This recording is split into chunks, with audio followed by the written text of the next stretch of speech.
Ever get that feeling, where you hear a story and it kind of sticks with you?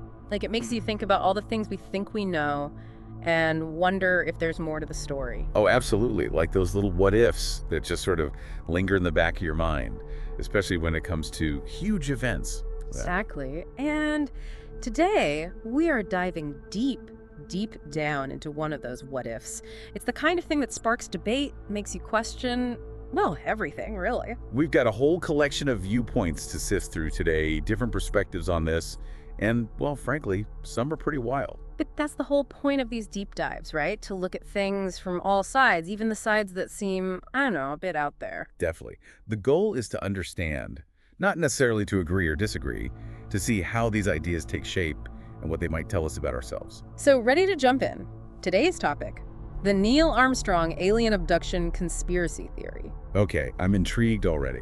But before we get too far, for anyone who's maybe new to this whole idea, can we lay out the basics? What exactly is this theory claiming? Right, let's set the stage. So, the core idea is that, and this is where it gets really interesting, Neil Armstrong, the first man on the moon, had an encounter with extraterrestrial beings during the Apollo 11 mission. An encounter, huh? Not just a quick sighting or something. Some versions of the theory go even further, suggesting an abduction or at least some sort of close examination by these beings. It gets pretty wild. Wow, okay, so it's not just about the encounter itself. There's a whole layer of, secrecy and hidden knowledge going on. Absolutely. It's a big part of the theory. Proponents of this idea believe that this whole encounter and all the details surrounding it are being actively suppressed. Suppressed by who, exactly? Well, most often it's attributed to NASA, trying to control the narrative. But some take it further, suggesting a larger, more shadowy group or organization is behind it all. It almost makes you think of those classic sci-fi movies, the government hiding alien contact from the public. Right. And it adds a whole layer of intrigue. I mean, think about it. Even the words of someone like Neil Armstrong, an American hero, are analyzed through this lens. Yeah, that's interesting. How do they interpret his statements? Basically, anything Armstrong said, whether it was during the mission or years later that could be considered even slightly ambiguous, gets picked apart. People look for hidden meanings, like he's trying to tell us something without directly saying it. Wow, like some kind of secret code. Exactly. They try to decode his words, looking for clues about this supposed alien encounter. And then, of course, there's the whole backdrop of the Apollo 11 mission itself. Right, any unexplained event or anomaly becomes potential evidence, right? Exactly. So if there's any kind of perceived oddity, whether it's a discrepancy in the mission timeline, a weird audio transmission, or even just radio silence that seems too long, it gets attributed to alien involvement. Wow, so they really see those mission details through a very specific filter. Yeah. For them, anything that deviates from the expected script is automatically suspicious. It's like every little hiccup has to have an extraterrestrial explanation. So beyond these general ideas, what are some concrete pieces of evidence that proponents of this theory often point to? Like, what specifics do they latch onto? Well, there are a few key things they bring up. First, you have the alleged discrepancies in the official timeline of the mission. Like claiming there are gaps or inconsistencies that suggest something was being hidden. Interesting. Can you give an example? Sure. One thing you'll hear is that there was a significant period of radio silence during the moonwalk that wasn't accounted for. And of course, the theory is that this silence happened because Armstrong was, having his little chat with the aliens. But the problem is these claims often misinterpret or misunderstand the actual communication schedules from the mission. It's like they're looking for a mystery where there really isn't one. Okay, so the timeline thing is more about interpretation than hard evidence. What else do they cite? Well, then you have the unexplained audio transmissions or radio silence. You'll find all sorts of stuff online, people claiming they have recordings of strange sounds or voices from the mission that supposedly weren't part of the official communication. I've heard about these, like those creepy recordings with whispers and static. Exactly. But here's the thing, these recordings almost never stand up to scrutiny. A lot of them can be explained by pretty mundane things like background noise, interference, or even people misinterpreting technical data. And the ones that can't be easily debunked, well, they lack any kind of solid verification. Makes sense. You can't just take any random sound clip as proof of aliens. Nope. It's all about context and verification. Then, of course, you have the good old whispered accounts from supposed NASA insiders or former astronauts. Ah, yes. The classic anonymous sources claiming they know the truth. Exactly. They add this layer of mystery and intrigue, but they're almost always impossible to verify. And you have to wonder, if someone really had solid evidence of an alien encounter with Neil Armstrong, why wouldn't they come forward with their name and proof? It seems a little fishy, right? Definitely raises some red flags. So are there any other pieces of evidence they bring up? Well, one more thing is a general feeling among some proponents that NASA haven't been completely transparent about every single detail of the mission. Like, if there's anything that seems even slightly ambiguous, it's seen as evidence of a cover-up. It's like they're looking for any excuse to believe, even if it's just a tiny gap in the information. Yeah, and you can kind of understand that, right? The moon landing was such a momentous event, such a huge leap for humanity, that maybe it makes some people want to believe there's even more to the story, like something even more extraordinary happened up there. Okay, so we've talked about the core claims and the types of evidence they point to, but what about the counter-arguments? Like, why is this theory generally considered unfounded? Well, the biggest issue, and this is crucial, is the lack of any truly credible and verifiable evidence. I mean, everything we've talked about, the timeline stuff, the audio recordings, the anonymous sources, it's all based on speculation, interpretations, and things that are really hard to prove. Right, it's a lot of connecting the dots, but the dots themselves are pretty shaky. Exactly. There are no actual photographs of aliens, no confirmed testimonies from reliable sources, no physical objects, nothing concrete to support the claims. And then you have Armstrong's statements, the ones that are supposedly cryptic. Those are always brought up, yeah. But you said they're often taken out of context. Yeah, and sometimes they're not even real quotes. People twist his words or attribute things to him that he never actually said. It's all about fitting his statements into this pre-existing narrative, rather than looking at them objectively.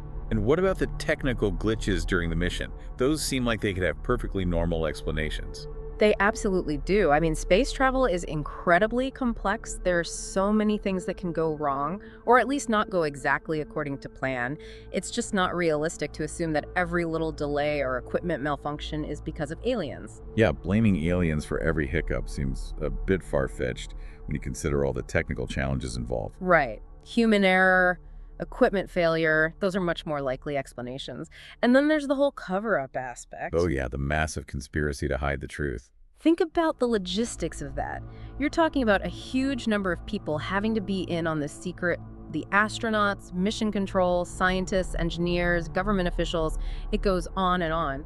And they'd have to keep this secret for decades. That seems pretty impossible. Someone would have talked by now. Exactly. The idea that a cover-up of that scale could be maintained for so long with no credible leaks is just not realistic. And besides, we have tons of evidence that supports the official account of the moon landing. Right, there were photos, videos, recordings, scientific data, eyewitness testimonies. It's one of the most well-documented events in history. Exactly. So to claim that it was all faked, that all this evidence is part of some elaborate deception, well, it requires a huge leap of faith, and not the kind of leap we're looking for in our deep dives. Okay, so we've seen that the evidence for this theory is really weak, and there are strong arguments against it. But that still leaves the question of why these types of theories persist. What makes them so appealing to some people? Well, this is where we get into the psychology of it all, and it's super interesting. I think first and foremost, there's this deep-seated human fascination with the unknown, with the possibility of life beyond Earth. It's a question we've been asking ourselves for centuries, right? Absolutely. We're naturally curious about whether we're alone in the universe. Yeah. And the moon landing, well, that was such a monumental achievement. Maybe it opens people up to the idea of other extraordinary events happening. Exactly. I was like, wow, we went to the moon. So maybe it's not so crazy to think that something else amazing, like alien contact, could have happened at the same time. It's almost like the moon landing itself makes other incredible things seem more believable. Right. It sets the stage for that kind of thinking. And then you also have to consider the growing distrust of authority and institutions that we've seen in recent years. For some people, any official narrative is immediately suspect. So if NASA says something, they're automatically skeptical. Yeah, and for them, a theory that involves a government cover-up might actually feel more believable than the official story. It gives them a sense of being in the know, of having access to information that's being hidden from the masses. That us versus them mentality can be really powerful. And let's not forget the role of popular culture. I mean, think about all the sci-fi movies and books that deal with alien contact and government conspiracies. Those stories definitely shape our perceptions and make these ideas seem less far far-fetched. Oh, absolutely. When you've grown up on a diet of X-Files and alien invasion movies, it's easier to accept the possibility, even if there's no real evidence. And at the end of the day, I think there's also a deeper human need at play here. A need to find meaning and explanation for the big questions about our place in the universe.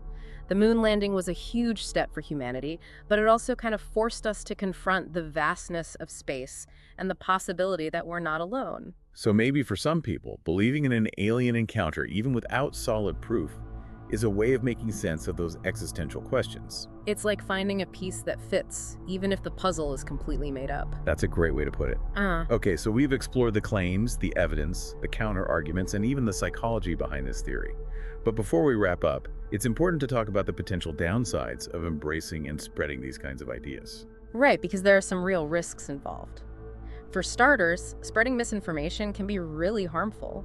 I mean, when people present unsubstantiated claims as facts, it can erode trust in reliable sources of information, like scientific institutions or even just the idea of expertise in general.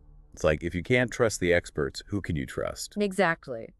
And it also distorts our understanding of history. Like, with the moon landing, focusing on this conspiracy theory takes away from the incredible human achievement that it really was. It's like rewriting history based on speculation rather than facts. And if you start to believe that major scientific events are based on lies and cover-ups, it can lead to a real distrust of the scientific process itself. Yeah, and that's a dangerous path to go down. Science is all about evidence, about testing and verifying, about constantly questioning and refining our understanding of the world.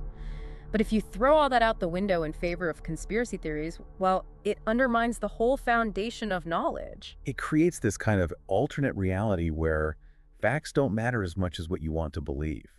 And that can have really negative consequences. We've seen how misinformation can lead to harmful actions and beliefs in other areas, so it's something we need to be really cautious about. Okay, so as we reach the end of our deep dive, what are the key takeaways about this Neil Armstrong alien abduction conspiracy theory? Well, I think it's a really fascinating example of how our fascination with space, with the unknown, and with the possibility of extraterrestrial life can all combine to create these compelling, even if ultimately unfounded, narratives. It's like a perfect storm of intrigue and imagination. But it also reminds us how important it is to be critical thinkers, to not just accept things at face value, but to really dig into the evidence, or in this case, the lack of evidence. Exactly. We need to find a balance between our sense of wonder and a healthy dose of skepticism, especially when we're dealing with extraordinary claims about historical events. Like, keep an open mind, but don't let your brain fall out. Love that. And here's a question for all of you listening, something to ponder as you go about your day. Considering how much we humans crave the spectacular and how powerful our imaginations can be, how can we approach these kinds of extraordinary claims in a way that honors both our curiosity and the importance of evidence? It's a question we're thinking about because the line between wonder and delusion can sometimes be pretty blurry. Yeah, it's a good reminder that not everything that glitters is gold, especially when it comes to these out-of-this-world theories. Well said. And on that note, we'll leave you to contemplate the mysteries of the universe. Thanks for joining us for another deep dive. Until next time.